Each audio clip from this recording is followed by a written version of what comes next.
Narcotics book. Okay.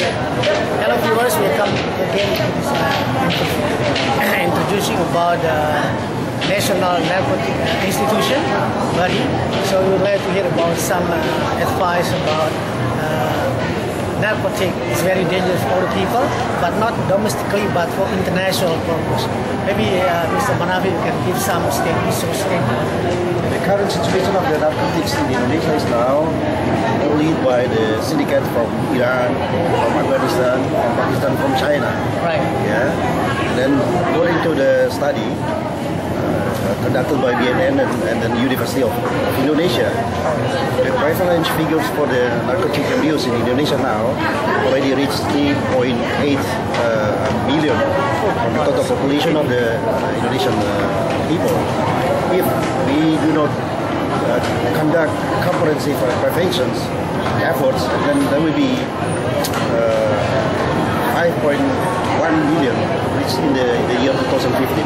That's why our president already issued a presidential instruction number 12 year 2011 to instruct all of the nation component, all of the organization, all of the ministry to work together to create a program for prevention of the narcotics abuse in Indonesia. And then we already set up the target for the year 2015.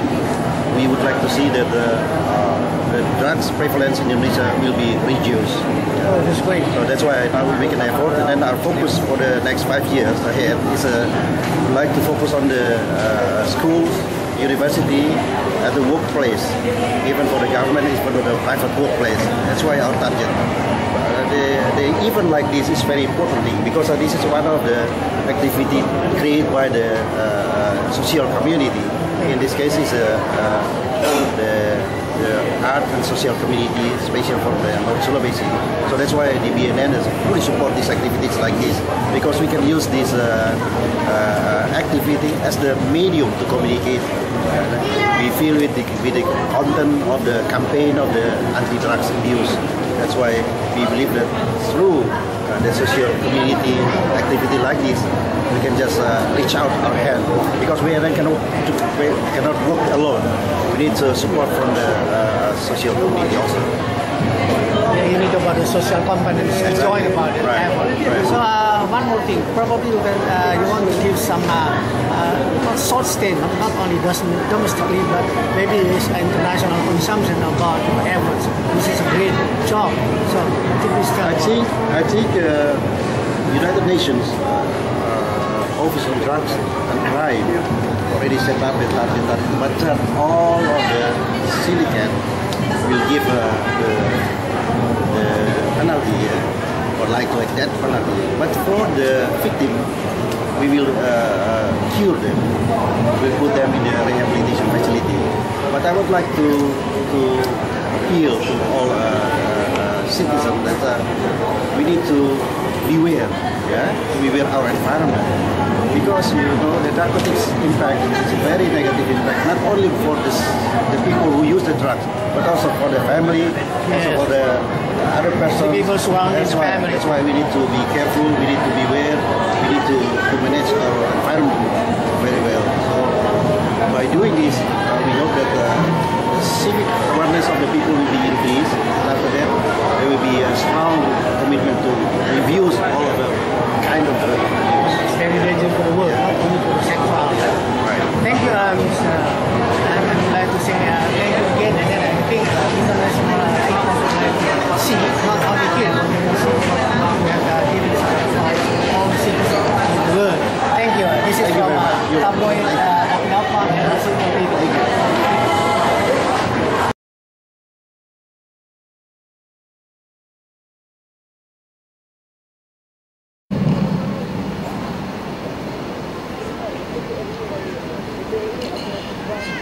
Secercah sinar di tengah kehampaan asma.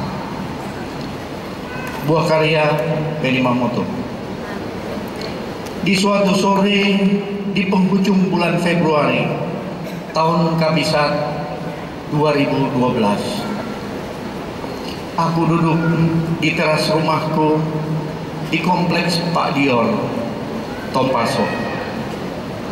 Sambil menonton TV, ku nikmati teh daun sirsak, minuman sehat kesukaanku. Ditemani biapong lezat asli Kawangkoan. Di usiaku yang semakin menua, berminggu-minggu tak cukup tidur, terasa penat ragaku. Berita TV membuat diriku semakin tertekan. Demo di mana-mana, kekerasan di mana-mana, hujatan dan caci maki, seolah negeri ini sudah hampa kasih sayang. Rasa malu sungguh sudah langka di negeri ini. Klik, ku matikan TV. Mungkin akan membuatku lebih tenang. Tanganku iseng, ku sambar majalah Sinar BNN yang berada di pojok rak bukuku. Foto anak muda terkapar sakau menarik perhatianku. Ku balik-balik isi majalah itu.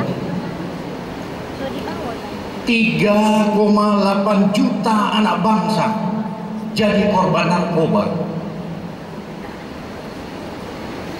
Tiap hari 50 anak bangsa mati sia-sia karena narkoba.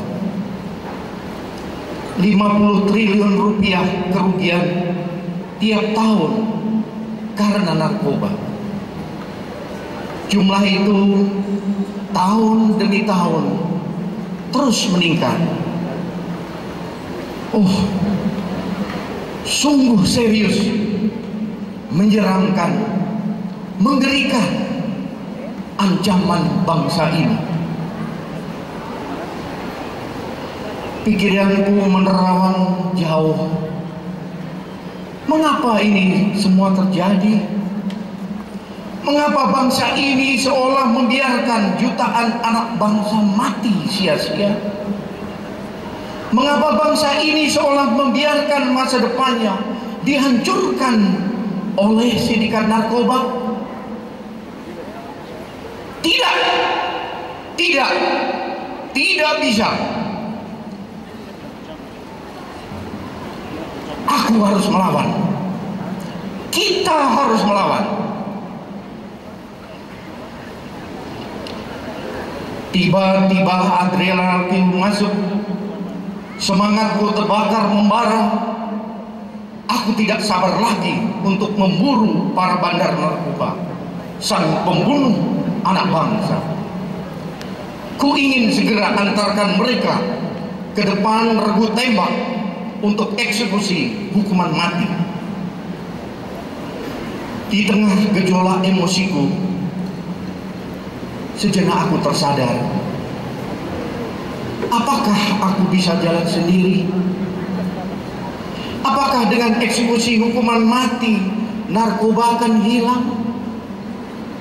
Apakah dengan menangkapi para bandar akan masalah menjadi selesai?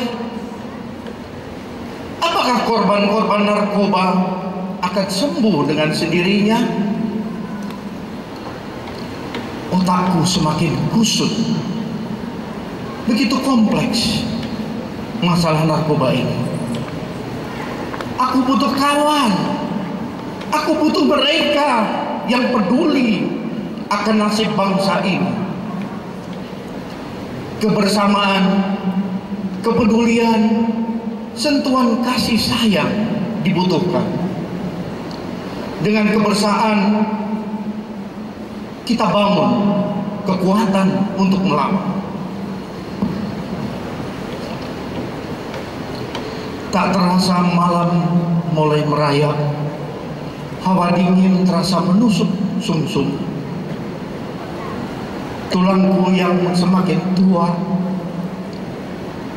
Ketenanganku tiba-tiba terus.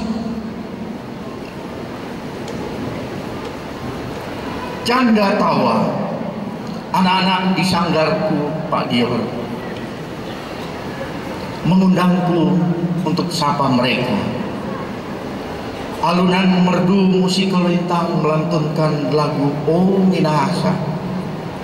Indahnya tari maengket dengan gerak kapel nan gemulai. Musik bambu mainkan lagu Mas Minahasa, seolah iringi derap langkah pasukan Kabasaran. Pikiranku kusut, perlahan sirna.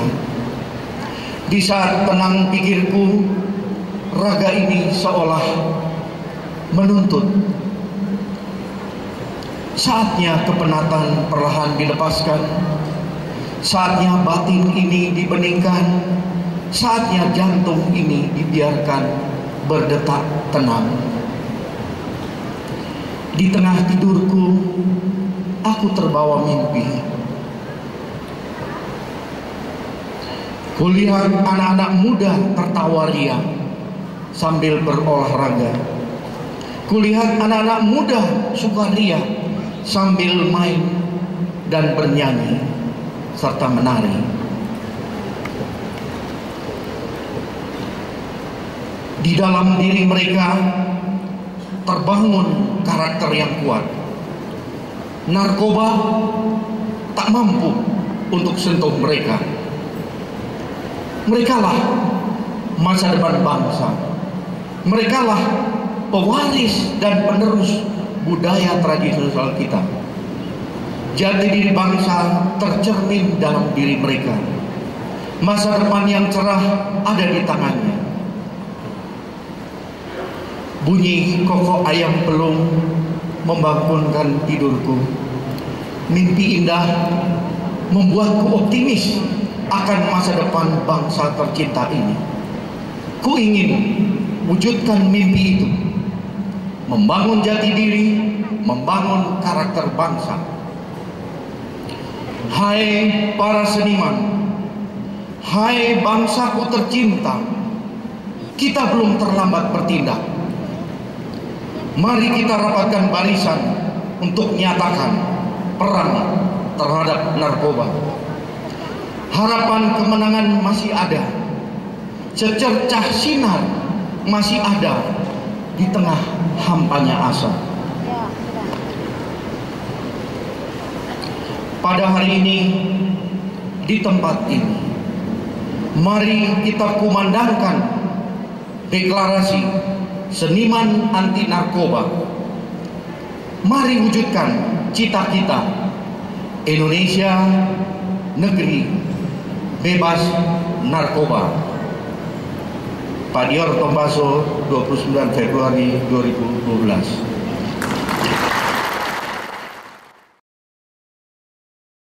Dengan tapi ini sayang ini kan apa namanya satu kasih kepedulian ya dari orang-orang tua kita gitu kan, ini harus direspon juga gitu Pak.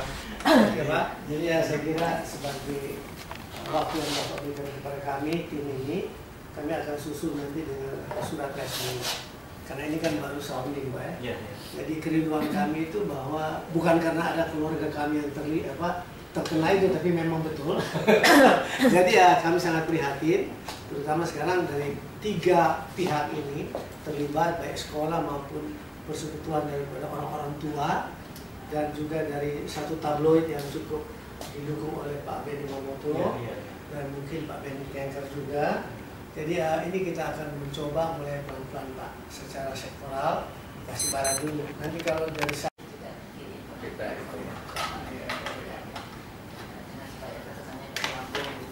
iya.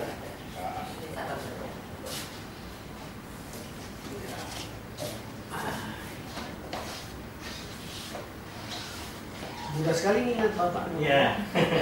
Pak Bundun. Jadi nanti kalau suratnya itu ditujukan pada itu saja. Iya.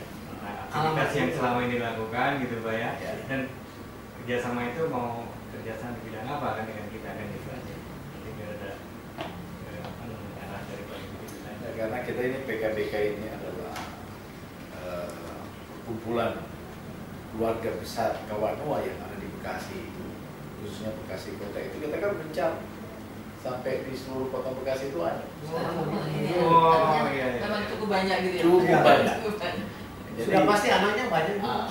Iya, betul. nah ini ya kita tergerak untuk mempersatukan mereka. Kalau cuma sekedar bertemu setiap bulan, terus Iya, harus ada basi. Ada sesuatu. Ada manfaat. Jadi Iya. ada manfaatnya apa yang kita lakukan? Oh itu jadi pertemuannya ada rutin ya? Ada rutin. Nah, diisi Pak nanti dengan ini. Itu maksudnya. Kebetulan di ketua, saya ditempatkan penasehat. Dunia pendidikan juga saya ada, di tabloid juga ada. Jadi ini digabung semua potensi yang ada untuk berjalan seiring. Kalau beliau penasehat dari PKBK dan juga dulu di tabloid.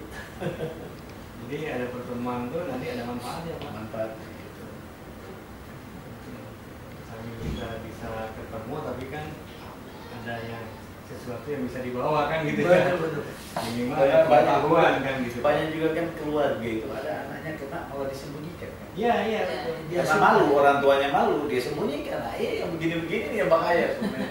Sebetulnya dari BNN juga sudah nggak kurang-kurangnya Pak Arya Iya. setiap bulan juga Iya. itu diinformasikan bahwa itu bukan merupakan air, itu memang korban yang perlu ditolong. Pak. Kita tolong Pak. Ya. Informasi yang saya dapat di RCM itu juga RSKO. Sampai dokter bilang, wah ini bapak ini nggak boleh begini. Masa dokternya diselamatin, dikasih hadiah karena anaknya meninggal. Jadi mereka tidak mau ngurus lagi anak itu.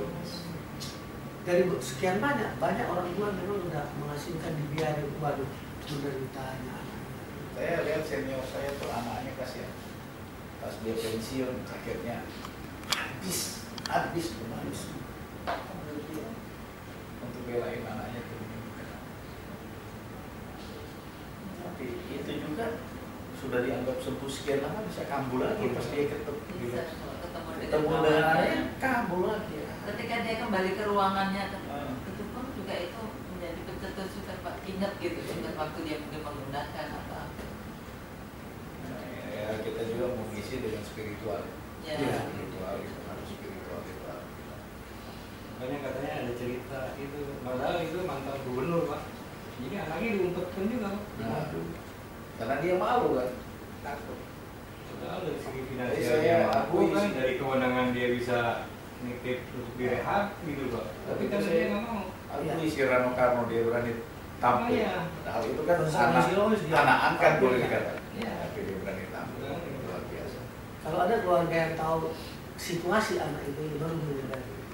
Tapi sangat-sangat prihatin orang tua malah diikutin biar dia mati. Coba, aduh, mendengarnya itu. Biasa itu ya, suka ini Pak Binasarani ya. Nah itu. Aduh luar biasa itu Pak. Berjuang. Ya itu. Betul-betul dengan cinta kasih Cinta kasih. untuk memulihkan putra-putranya kan dua. Iya dua-dua. Terus ditambah dengan ya kalau nggak ditambah dengan spiritual bu, Ya. Iya, iya. percuma lagi. Karena semua yang di luar anak itu kan hanya apa ya, motivator aja Iya. ya, motivasi aja. Jadi sebetulnya adanya memang di dirinya sendiri kan gitu. Nah itu yang susah itu Pak. Kayak kok mungkin gantian masa nggak ada dalam film, saya ngambil lagi. Karena Ya. ini untuk dokumentasi kan Pak. Bapak masuk lagi saya ambil Pak. Nah, jadi nanti kalau Pak Benny Tanker tanya mana muka Bapak, nggak ada.